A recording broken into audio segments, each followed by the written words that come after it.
Last time I called you babies, and I think there is some truth in that. I've noticed some people wondering why I even believe in objective reality, so I think maybe we should just start there. Um, it's an experiment you've probably seen before. Anyone can try this, anyone with, I guess, a face and a method of covering that face. Observe my face. It is gone. Oh, but it is still here. It's just behind my hands. Just because you can't see it doesn't mean it's not there. Um, Persistence, specifically. It's not just any face, it's my face. It's the same one. Well, always changing, but the same. And that's where it gets a little bit more complicated. Um, and that's why I think it's almost better for us to rely more intuitively on our senses than to worry too much about the specifics until we have grounded ways of connecting those specifics to our intuition. So to say it's my face, the same face every time, I mean, no face is the same every time. We are constantly changing on a micro level. Like, it's pure motion, it's motion all the time. And, you know, if you time lapse on somebody's face, you can see the changes. You can see more wrinkles developing, gravity pulling down, and things like that over years. Um, and just in real time, we change our faces to make different expressions to communicate, and in sometimes in unconscious or reflexive reaction to how we feel um, in reaction to things.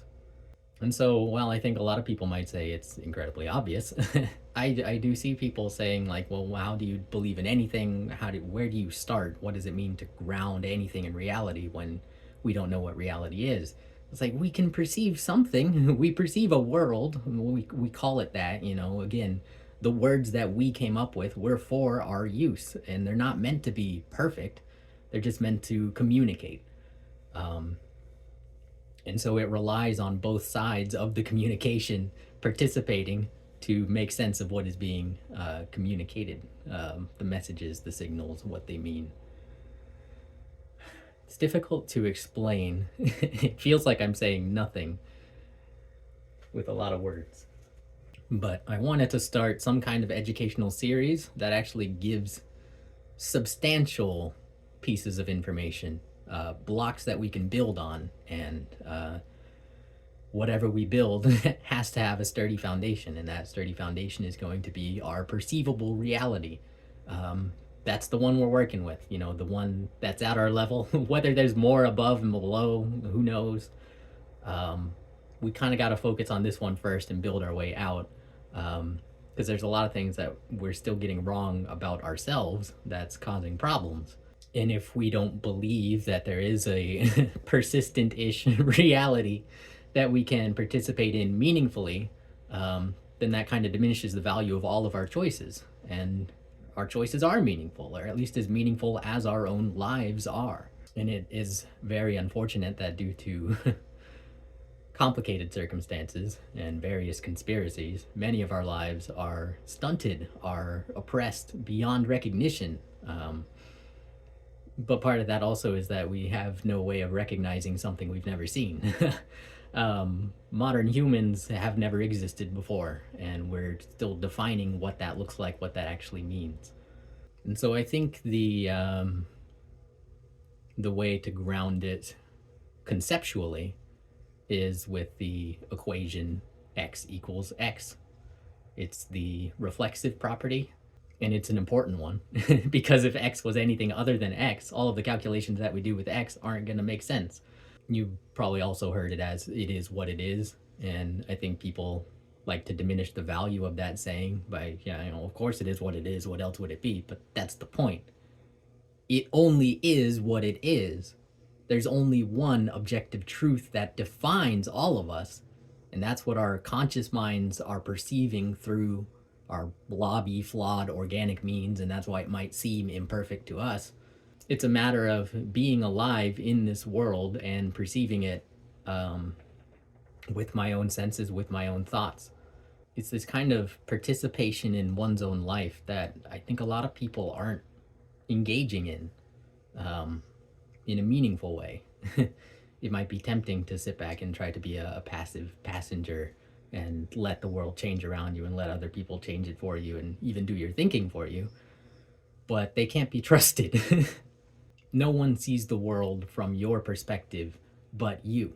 No one is looking out for you on that biological survival level but you. You're the only one who can do that.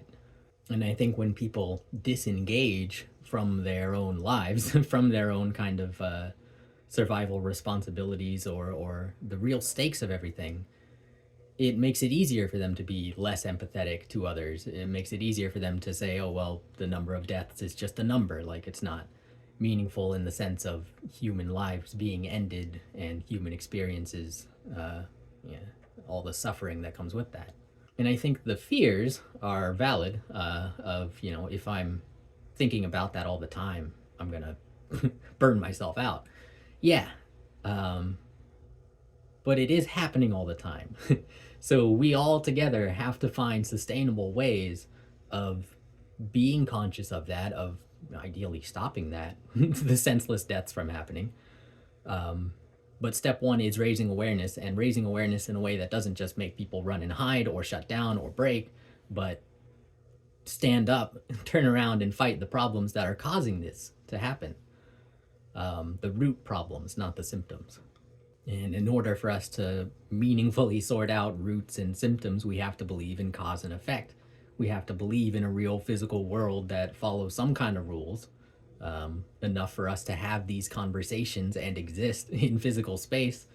And we have to be willing to meet in the middle, in the sense of we're always erring on one side or the other of the truth. And we have to be aware that the truth is somewhere under all of this. It's something that we can't ever know when we've got it, but it's there, or we wouldn't be here. I wish I knew how to put it. I hope I'm making some kind of sense, and I hope someone else can help me, either in comments or, wherever. Steal my ideas. They're not mine. Most of them. I couldn't tell you which are which at this point. I hope to make more videos like this. I hope to make more building blocks and show you how to put them together to problem solve, because I think that's the kind of skill that is useful to everybody. And a lot of people seem to think that valuing intelligence or prioritizing science inevitably leads to like moral indifference or like cruelty, wastefulness of human life. But like, I think it's the opposite. I think if the people were properly informed, they would understand what's really at stake, which is these once in a lifetime, maybe even once in a everything experiences. That's what our lives seem to be. And I can't think of any higher stakes than losing or wasting our only shot. And we certainly have a lot of problems to be solved. And I think turning people into problem solvers is a useful function that everyone should be kind of aiming for. And I think there's several of those like basic functions that we should all seek to enact all the time. I think of us kind of as like gears or cogs, pieces in a big machine, turning against each other. Not in a like combat way. Turning, rotating, imparting friction and force upon each other. Like, the changes that we make to each other and ourselves ripple outward in a way and can have greater effects than we might think. So I guess this first lesson is just the expression of an ideal. There is an objective truth. We can never measure it. So we got to do our best. And the rest of the videos will be about, how we process the information that we are able to measure, how we can think about the world, how we can use these building blocks in an intuitive way that hopefully makes sense to people who never thought of themselves as science-minded or smart. Because I do think it's natural. I think it's something people hold themselves back from more often than not. And I want to make a series that gives everyone the best shot at opening up their minds. I want to find better ways to express it because it sounds stupid right now. Bear with me. So our foundation is something we can't fully understand. I guess that's kind of analogous to building a house on the ground in real life. We treat it like it's permanent, like it's a fixture forever, but the ground is always changing. Everything is always changing. The idea of a solid foundation that's the same forever is wishful thinking, is a fantasy, maybe even harmful thinking. We are living things, and the world around us seems to be alive in a sense. I mean, all the plants for sure. But even the rocks and the minerals are constantly shifting, being eroded, interacting with each other and with us to get around and to change. I don't know if I'd say reproduce, but in a sense, there are cycles.